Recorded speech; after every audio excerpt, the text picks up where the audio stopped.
let's walk through a confidence interval problem. Okay, so I'm looking at this problem here about Kids Digital Day, and summarize the national summary of 2002 Americans aged 8 to 18. They're selected to be representative of the Americans in this group. Of the survey, 1,321 report owning a cell phone. Now, we need to interpret a 90% confidence interval, not only that, but construct it as well, for a proportion of all Americans who owned a cell phone in 2010. First things first, before we even start doing this, we need to break down our conditions. Okay, our conditions. I think I'm going to write that a little less thick, but that's okay. Alright, so our first condition, random. Now, unfortunately, I'm reading this. It says it's a national survey. They say nothing about this being a random sample. So we can't really verify it, but we're going to go forward anyway. We're just going to say not sure. And we'll hope that since it is a reputable service that they did make sure this was a random sample.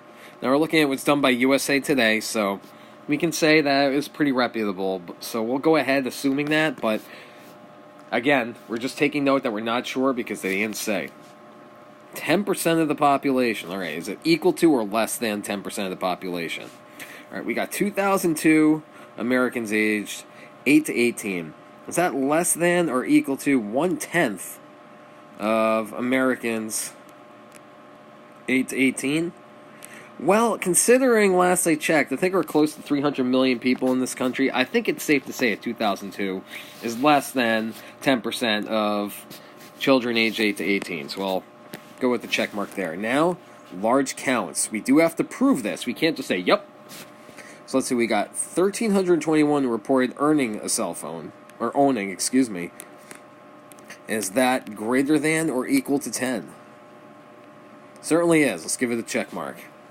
Now, 2002 minus 1,321. Is that greater than or equal to 10? Certainly is. Give it a check.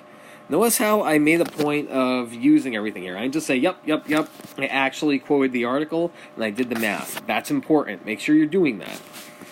Alright, so now, I want 90% confidence interval. So I'm going to write out my formula here.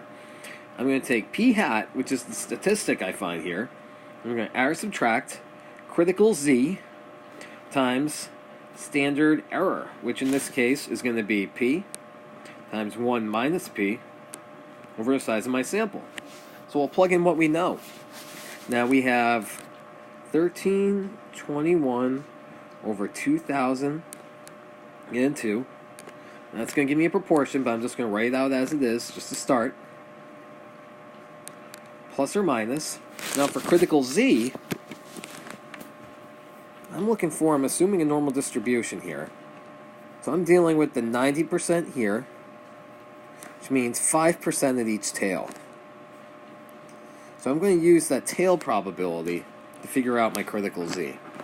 Using inverse norm on my TI, and plug in the area, or percentile, up to here. Since I'm dealing with z-scores, I'm going to go with 0 for my average, 1 for my standard deviation. And when I plug that in, I get 1.64. This is going to be my critical z.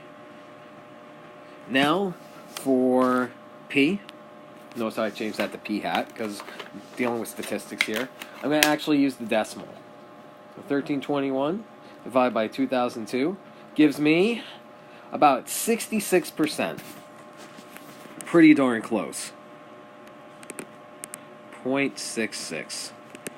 Which means that the amount that don't own a phone, we'll say, is about 34%. And this is out of 2002. So now I can use this to construct a confidence interval.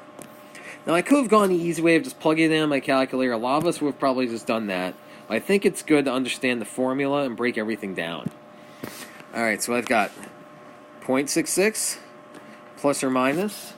Now on my calculator here, I'm going to plug it in, 1.64 times square root of 0.66 times 0.34 divided by 2002, and I get the standard error, plus or minus 0.0174. I know, I got very specific there. I'll even just round up to 0.017. So that means if I subtract that from 0.66, I'm going to get 0.643. And if I add it, I'm going to get 0.677. So now I have a confidence interval. Now it's time to interpret it. That's the important thing here. So now I can say I am 90% confident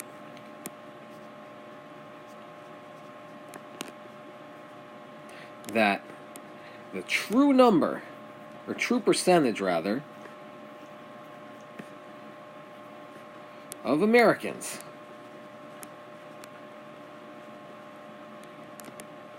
(8 to 18)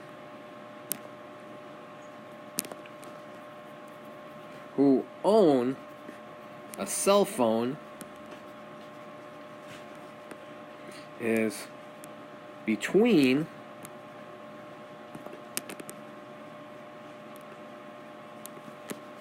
0.643 and 0.677.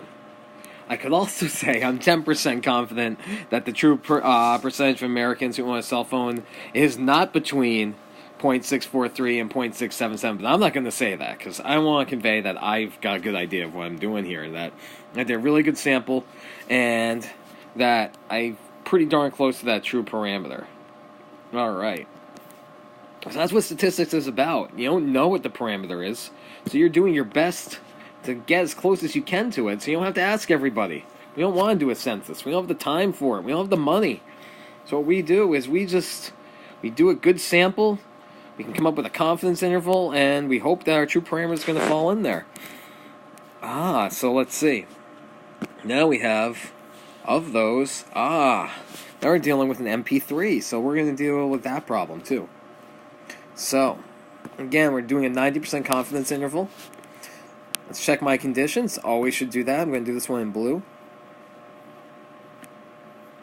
Luckily,